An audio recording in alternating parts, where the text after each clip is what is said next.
Most gardeners look at August and think the season's over. They clean up their beds, shut things down, start buying from the store again, and they'll spend the next 5 months doing exactly that. There's a quiet group of growers who know better. The Hutterites, the Old Order Mennonites, the Amish. These communities haven't missed a single August planting in generations. They don't buy vegetables in winter, not because they have better land or better weather, because they know one thing mainstream gardening abandoned 50 years ago. August is not the end of the season. It is the second beginning. The warm soil is already there, doing the hard work for you. Research confirms it. Late August soil accelerates seed germination and early root development at a rate cool spring soil simply cannot match. You are not fighting the season. You are using it. The 9 vegetables I'm about to walk you through are exactly what these communities plant right now, in the heat with purpose. And I'll tell you up front, number 7 on this list is going to change the way you think about fall gardening completely. Most people have written it off. The Amish never did. Vegetable number 1. Bush beans. The Hutterites plant bush beans in August without hesitation. The research backs them completely. Bush bean varieties mature in 50 to 60 days. A seed in the ground today is a full harvest before the first hard frost. The Mennonite women managing colony kitchen gardens don't treat this as a gamble. They treat it as a system. Warm August soil drives cell division and root establishment at a rate cold spring soil can't touch. Your seed isn't sitting in sluggish ground waiting to wake up. It's launching. Direct seed at 1 inch deep, 3 to 6 inches apart. Don't wait for the soil to cool. The heat is working for you right now. You won't have this window forever. Vegetable number 2. Pickling cucumbers. Most gardeners plant slicing cucumbers in spring, get 2 good weeks, then watch the whole crop turn bitter and hollow. They blame the weather. The real problem is timing. Research shows that high summer temperatures accelerate cucurbitacins, the bitter compounds in cucumbers. That spring harvest gets progressively worse as heat builds. The Amish already knew this. The science just caught up. They don't plant their pickling cucumbers in spring. They plant them in August. Varieties like Boston Pickling and Calypso mature in 48 to 55 days, putting your harvest in late September and October, when cooler temperatures suppress bitterness entirely. The fruit is crisp, mild, thin-skinned. And because it's a pickling variety, you're not racing to eat it. You're processing it into jars that sit in your root cellar well into winter. That is not a garden crop. That is a food security crop. Direct seed or transplant now. Vegetable number 3. Zucchini and summer squash. Before you skip this, hear me out. Most people plant zucchini in May and spend June giving it away. But there's a second planting most gardeners never attempt. Old Order Mennonite homesteaders have been doing it for generations. Zucchini matures in 40 to 50 days. A planting in early August produces a full final flush of fruit in late September and October. Here's what makes this planting different from the spring one. The pest pressure is almost gone. Squash bugs and vine borers peak early. Their life cycle is behind you. The August planting sidesteps the worst of it entirely. This isn't a trick. It's a calendar advantage that's always been there. Direct seed at 1 inch deep, 24 to 36 inches apart. Water it in well. In 6 weeks, you're harvesting again, while your neighbors think the garden is finished. Quick question, how many times have you replanted the same tomatoes, the same basil, the same peppers? Every single spring? Same cart, same garden center, same cycle. What if you only had to plant it once? That's literally the idea behind Plant Once, my perennial starter checklist and zone guide. Find your zone in under 5 minutes. Know exactly what to plant first. And build a garden that comes back year after year, without you lifting a finger every spring. Plant it once. Harvest it for years. Links in the description, or scan the QR code on your screen to get your copy right now. Let's stop starting over. Vegetable number 4. Kale. There's a reason Hutterite colonies grow kale in quantities that would seem excessive to the average backyard gardener. They're not growing it for the farmer's market. They're growing it because kale does something in cold weather that almost no other vegetable does. It gets better. When temperatures drop in October and November, Kale initiates a survival response researchers have documented clearly. The plant converts stored starches into soluble sugars, sucrose, glucose, fructose, flooding its cellular tissue with natural antifreeze. The plant is protecting itself from ice crystallization. But for you, standing in the garden with a harvest basket, what that process produces is a leaf that is sweeter, more tender, and completely free of bitterness. The kale you buy at a grocery store in July and the kale you harvest after the first hard frost are not the same vegetable. Not in taste, not in texture. The Hutterites have always known this. The research has confirmed it. Cold temperatures actively improve what ends up on your table. Direct seed now at a 1/4 inch deep, 12 to 18 inches apart. Reach for Beets or dwarf Siberian. Both are documented surviving unprotected well into deep winter in most growing zones. In colder climates, one layer of heavy row cover is all that stands between you and a kale harvest running through February. Plant it today. Let the cold do the work. Vegetable number 5. Spinach. If there is one vegetable on this list that the Amish and Old Order Mennonites treat as non-negotiable in August, it is spinach. Not because it's the most dramatic, because it is the most dependable.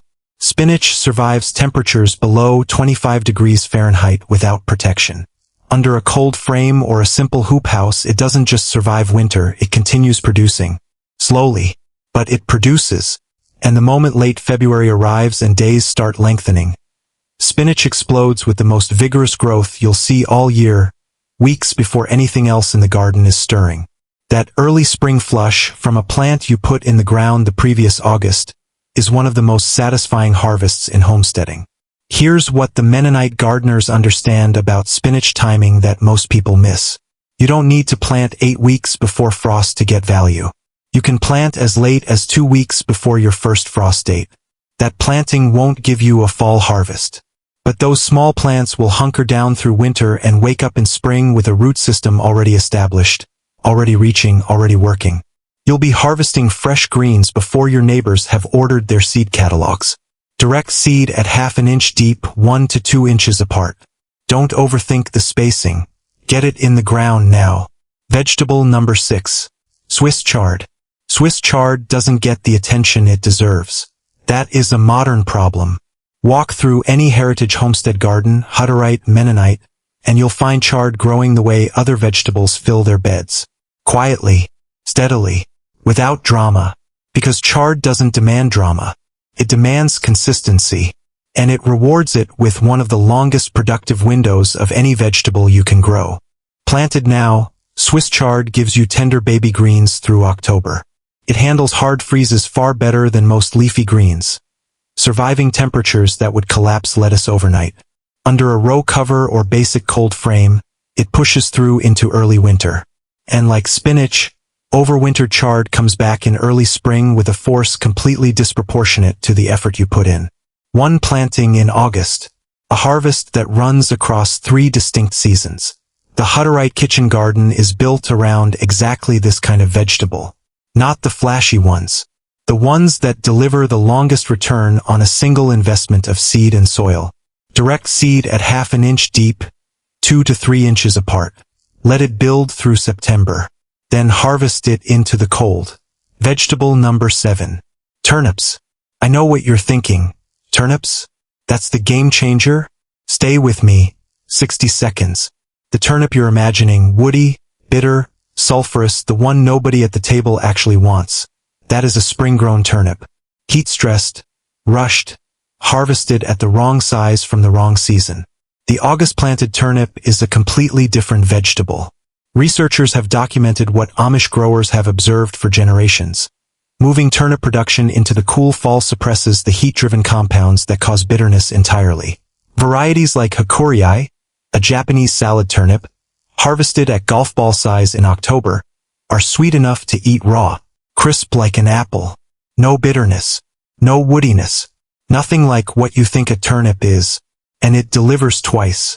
Greens ready as a cut-and-come-again harvest in 30 days. Roots follow in 50.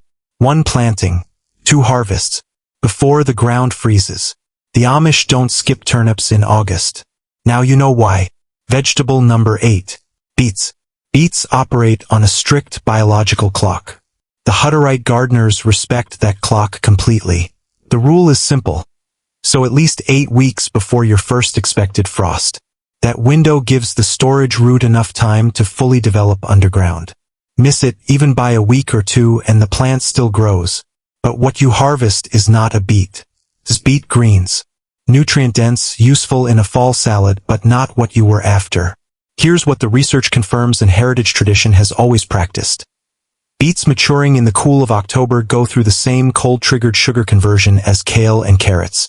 The storage root sweetens as the temperature drops.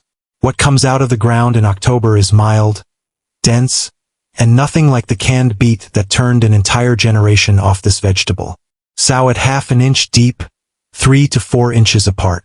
Get them in the ground this week. The clock is already running. Vegetable number 9. Scallions.